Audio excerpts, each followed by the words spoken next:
महोदय, आधुनिक जीवन प्रणाली और अवसाद का सबसे दुखद उदाहरण आज हमें कोटा राजस्थान में देखने को मिलता है। कोटा, जो कभी शिक्षा नगरी के नाम से जाना जाता था, आज तनाव नगरी बनता जा रहा है।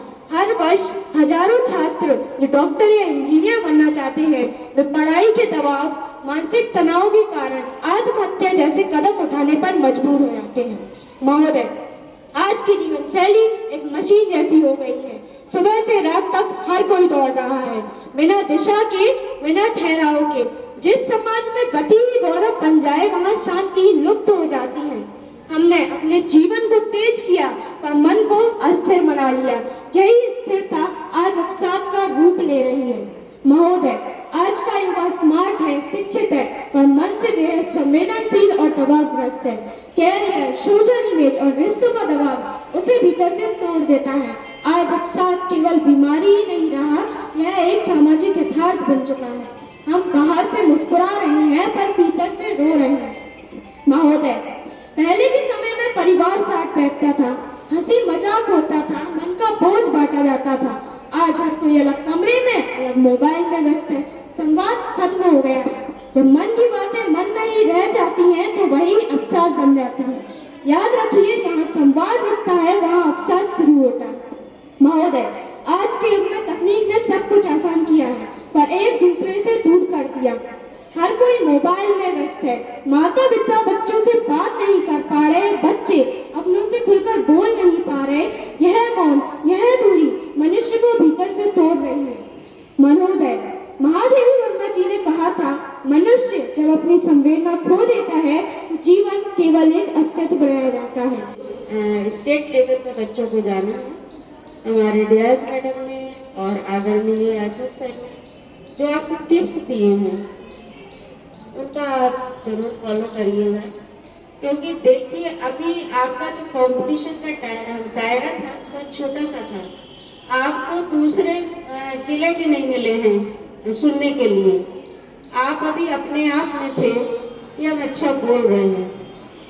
तो सबसे पहले जो आप जिस लेवल पे आप जाने की तैयारी कर रहे हैं, तो उसमें आप डाटा भी आप कलेक्ट करिएगा। 3 दिसंबर को होगी।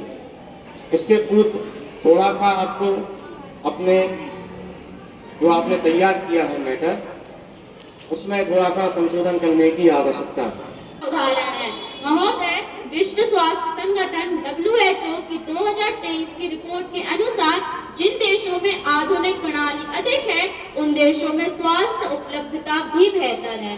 महोदय, कुछ लोगों का मानना ये है कि परिवार में संवाद घट गया, पर वास्तव में परिवार में संवाद नहीं घटा, उसका रूप बदल गया है, सार नहीं।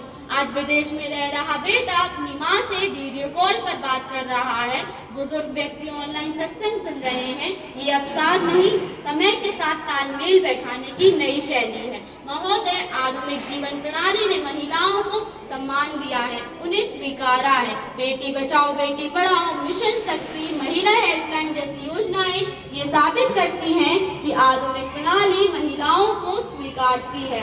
महोदय, पहले अवसाद को बीमारी नहीं, कमजोरी माना जाता था, पर आज लोग इसे स्वीकारते हैं, मदद लेते हैं, सलाहकारों से बात करते हैं। समस्या का स्वीकार ही समाधान की पहली सीढ़ी है। कार्यक्रम सुनने ऋतु सिंह और हमारे मंच पर उपस्थित आदरणीय सदस्य शिक्षक एवं प्यारे बच्चों, आज के इस कार्यक्रम में मुझे बुलाने के लिए मैं बहुत बहुत आभार व्यक्त करती हूँ विद्यालय का। और आपको वर्तमान जीवन प्रणाली और मानसिक अवसाद, वर्तमान जीवन प्रणाली में जिस तरह से डिजिटलीकरण के युग में हम लोग आगे तेजी से दौड़ते जा रहे हैं, तो जहाँ पर हम लोग आपस में समन्वय स्थापित नहीं कर पाते, उस समय पर हम लोगों को मानसिक अवसाद जैसी भावना मन में आने लगती है। लेकिन इस मानसिक अवसाद से हम लोगों को बाहर निकलते हुए कदम ताज स्थापित करना पड़ेगा। इसके लिए जरूरी है कि जो वर्तमान जीवन में परिवर्तन हो रहे हैं, उनके बारे में हम अपने अंदर नवाचार करने की भावना को जागृत रखें।